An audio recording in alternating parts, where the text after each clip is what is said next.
Hello, नमस्कार साथियों। आप सभी का एक बार फिर से स्वागत है मेरे चैनल राधे एकेडमी पर। तो आज के इस वीडियो लेक्चर में हम बात करेंगे कि हिंदी साहित्य एमए तृतीय सेमेस्टर प्रश्न पत्र 303 हिंदी के अन्य गद्य रूप है जो हमारा, उसमें आज हम आत्मनिर्भरता निबंध है हमारा बालकृष्ण भट्ट जी का। तो उसके हम तथ्यों से जुड़ी हुई चर्चा करेंगे, साथ ही हम प्रश्न प्रारूप देखेंगे जो हमारे एग्जाम के पॉइंट ऑफ व्यू से महत्वपूर्ण होगा, जो हमें एग्जाम में मदद देगा। तो आइए हम देखते हैं।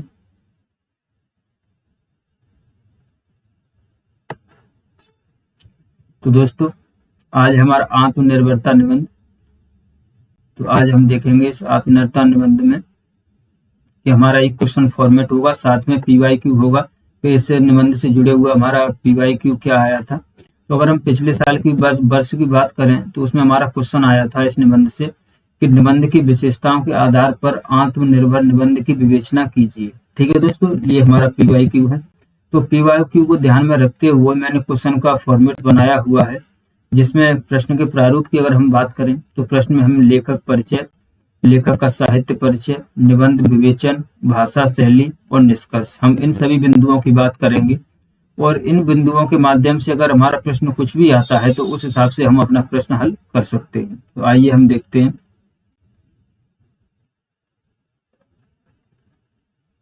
दोस्तों, मैं एक बात बताना चाहूंगा आपको। दरअसल हमारे दिसंबर में यूजीसी नेट का भी एग्जाम होने की संभावना है और साथ ही हमारे थर्ड सेमेस्टर के एग्जाम भी होंगे।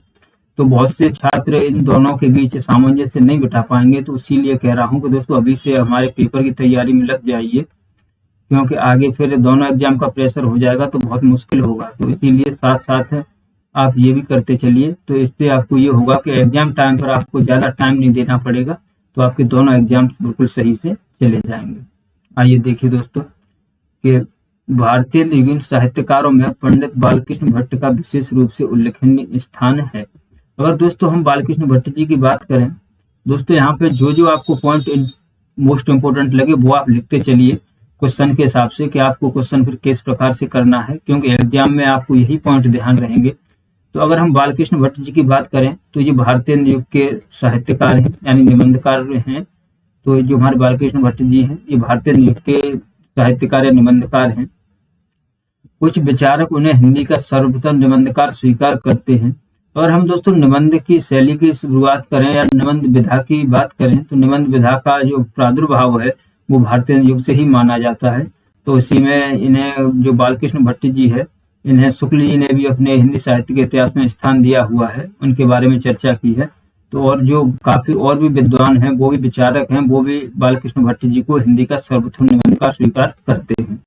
अगर नलिन बलोचन शर्मा की बात करें तो उन्होंने भट्ट जी की महत्ता को इन शब्दों में व्यक्त किया है। अगर हम जयनाथ नलिन की बात करें तो उन्होंने बालकृष्ण भट्ट जी के बारे में क्या कहा है कि भारतीय युग के प्रौढ़ व्यक्तित्व में पंडित बालकृष्ण भट्ट ने आकार पाया, गंभीरता व्यंग का प्रभावशाली मिश्रण भट्ट जी में है।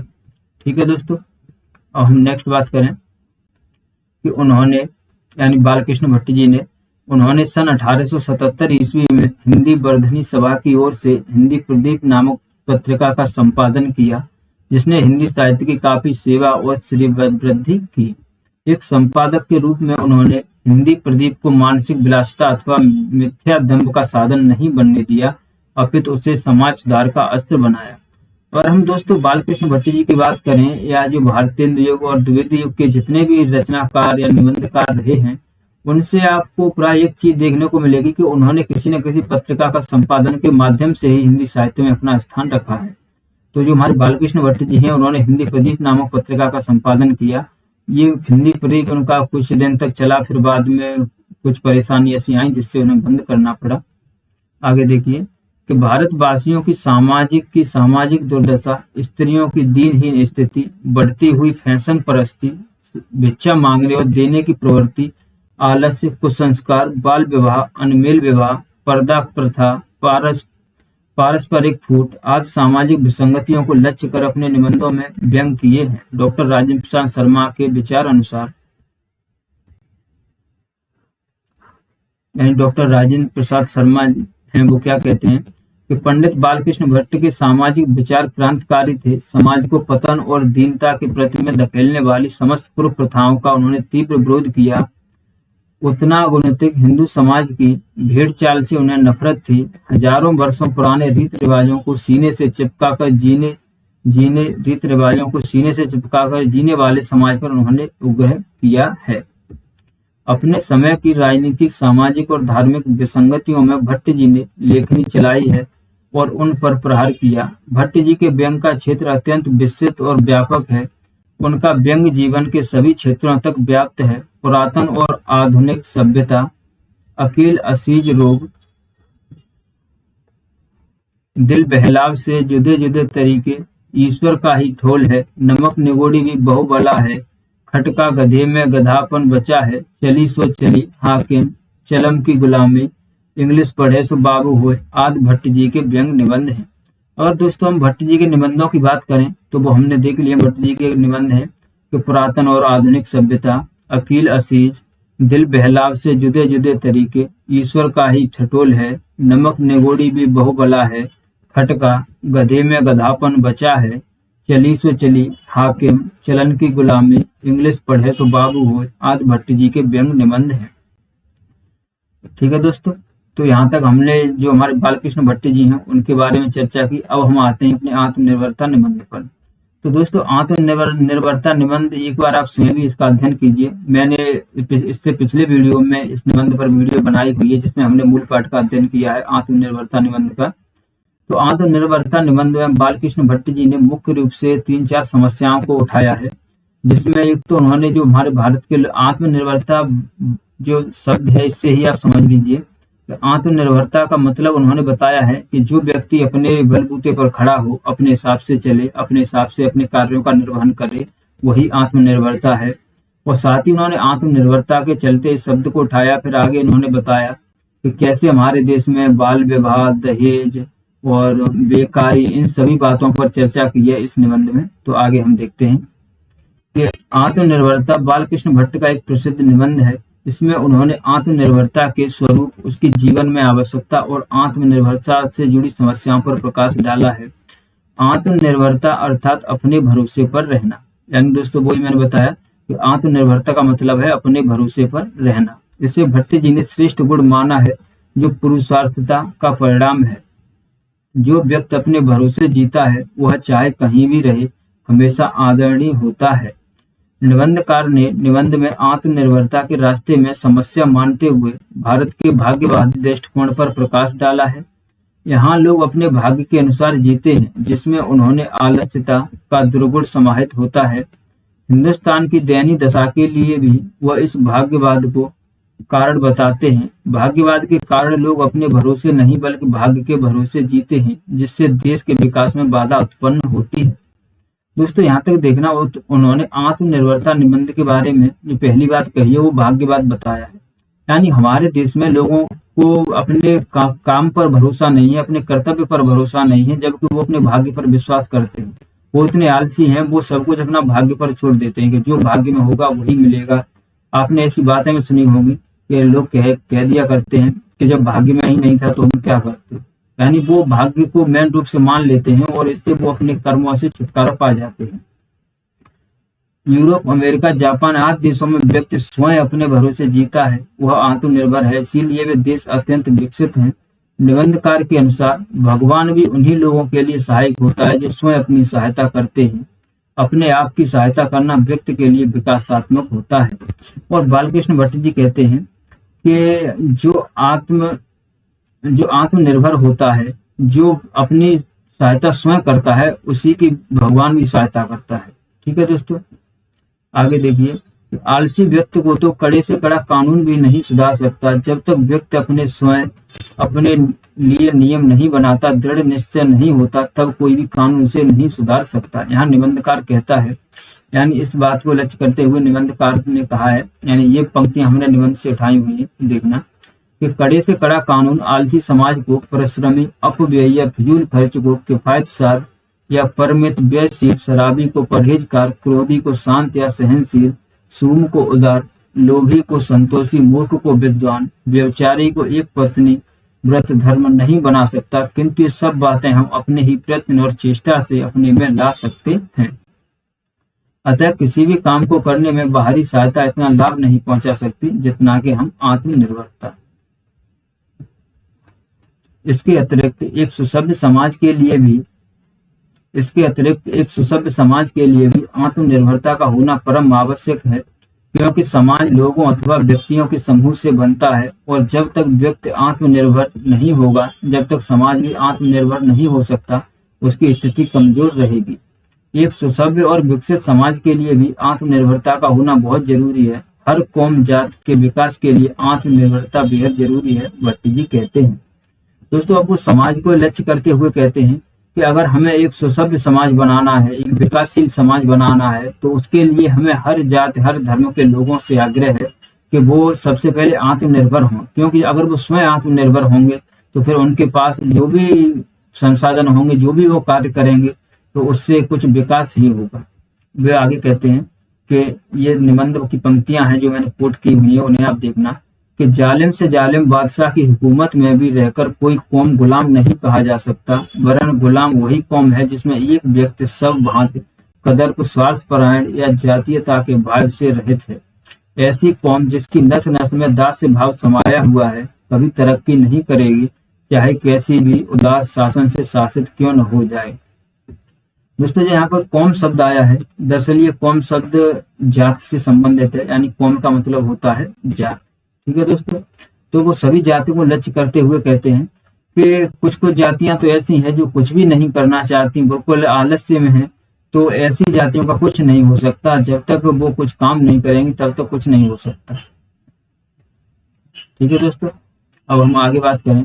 यहाँ निबंधकार का वक्तव्य यह स्पष्ट कर रहा है कि देश की स्वतंत्रता, मजबूत स्थिति, विकास सब कुछ एक एक व्यक्ति की आत्मनिर्भरता पर आधारित है। जॉन स्टुअर्ट मिल के अनुसार, जो हमारे निबंध में आया हुआ है, कि राजा का भयानक से भयानक अत्याचार देश पर कभी कोई बुरा असर नहीं कर सकता जब तक उस देश के एक एक व्यक्ति में अपने सुधार की अटल वासना दृढ़ता के साथ है।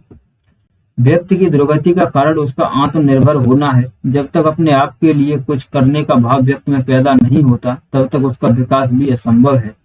आत्मनिर्भरता विद्या से ही नहीं आती, बल्कि उच्च महान लोगों की जीवनी का, उनके चरित्र गुणों का अनुसरण करने से मनुष्य में पूर्णता आती है। आत्मनिर्भरता की राह में एक बड़ा रोड़ा सामाजिक कुप्रथा भी है। अब दोस्तों, जो हमारे समाज में कुप्रथा फैली हुई है, उनकी बात करते हुए कहेंगे कि आत्मनिर्भरता में सबसे बड़ा जो कारण है, हमारे यहाँ के जो जवान हैं, व्यक्ति हैं, उनमें क्या है कि आत्मनिर्भरता की राह में एक बड़ा रोड़ा सामाजिक कुप्रथा भी है, विशेषतः बाल विवाह। अब वो बाल विवाह को मुख्य रूप से लक्ष्य बनाते हैं कि बाल विवाह पर आत्मनिर्भरता के भाव को कमजोर करता है। बाल्यावस्था में ही बच्चों की शादी कर देना उनकी मानसिकता को गहरा चोट पहुंचती है।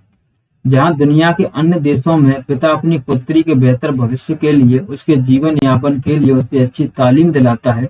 दोस्तों, तालीम का मतलब शिक्षा होता है, शिक्षा दिलाता है, उच्च शिक्षा दिलाता है। वहीं इस देश का दुर्भाग्य समझ लीजिए कि पिता खुद अपनी पुत्री के भविष्य को नरक में धकेल देता है, उसका बाल विवाह करवाकर।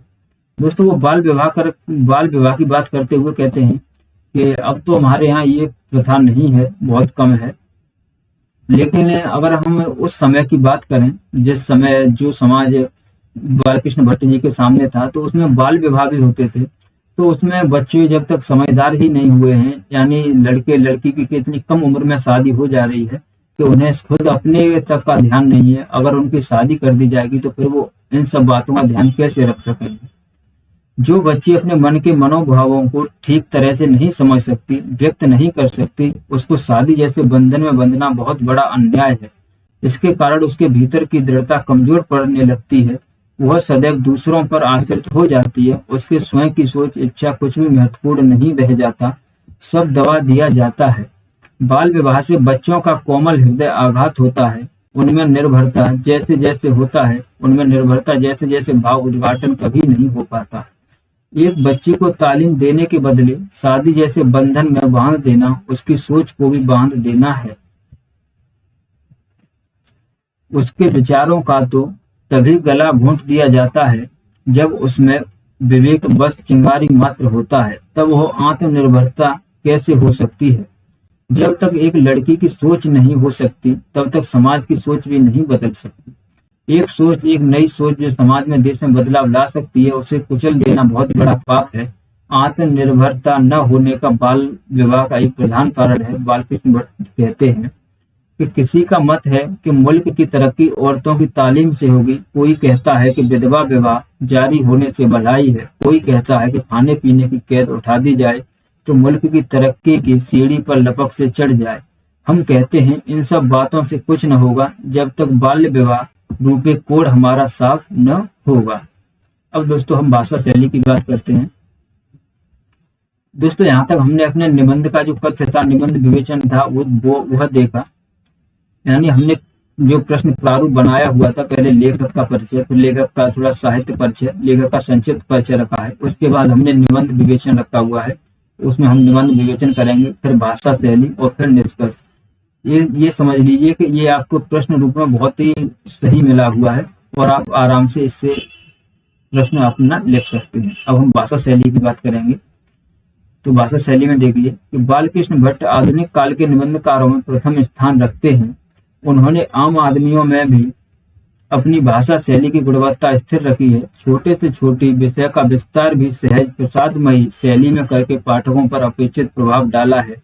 प्रस्तुत निबंध में लेखक देश की दुर्दशा से दुखी है, गुलामी से खिन्न है, देश की कुप्रथाओं और कुरीतियों के चलते जो दशा हुई है उससे छुटकारा दिलाने की तमन्ना लेखक के मनोबल में बसी हुई है। दूसरे देशों की तुलना में हिंदुस्तान की स्थिति दयनीय है। इन सब से छुटकारा दिलाने का मूल मंत्र है आत्मनिर्भरता। इसी विषय को दृष्टांतों, उदाहरणों द्वारा वर्णित करते हुए विविध शैलियों को ग्रहण करते हैं, जिनका संक्षेप में यहाँ उल्लेख किया जाता है। ठीक है दोस्तों, अब हम अंत में अपने निष्कर्ष की बात करेंगे। अगर हम निष्कर्ष की बात करें कि एक सफल व्यक्ति, समाज और राष्ट्र के निर्माण के लिए आत्मनिर्भरता जैसा श्रेष्ठ गुण होना अनिवार्य है। आत्मनिर्भरता व्यक्ति को नई सोच प्रदान करती है जो कि उसके व्यक्तित्व की, अस्तित्व की परिचायिका होती है। एक सभ्य और सफल सोच की समाज वह राष्ट्र को सभ्य बना सकती है, उनका विकास कर सकती है। आत्मनिर्भरता ही व्यक्ति का बौद्धिक, नैतिक, सामाजिक, आर्थिक विकास कर सकती है। आयाम प्रगति का संकल्प आत्म विकास के लिए बेहद जरूरी है। तो दोस्तों यहाँ तक हमारा क्वेश्चन अब निष्कर्ष भी हो चुका है, तो यहाँ हमारा क्वेश्चन समाप्त होता है। तो दोस्तों एक बार आप कमेंट बॉक्स में जरूर बताइए, अगर आपके हिसाब से कोई परिवर्तन करना हो क्वेश्चन फॉर्मेट में तो आप अपना सुझाव जरूर बताइएगा। अगर आपको ये पीडीएफ चाहिए तो आपको ये पीडीएफ मेरे टेलीग्राम चैनल राधे एकेडमी पर मिल जाएगी, आप उससे जुड़ जाइए, तो वहाँ पर आपको ये पीडीएफ मिल जाएगी, जिससे आप अपने एग्जाम के कंट्रीब्यूशन अपने हिसाब से उसे रख सकते हैं। ठीक है दोस्तों, साथ ही निबंध की भी पीडीएफ है इसमें, तो आपको ये दोनों पीडीएफ उसी में मिल जाएंगे। धन्यवाद दोस्तों।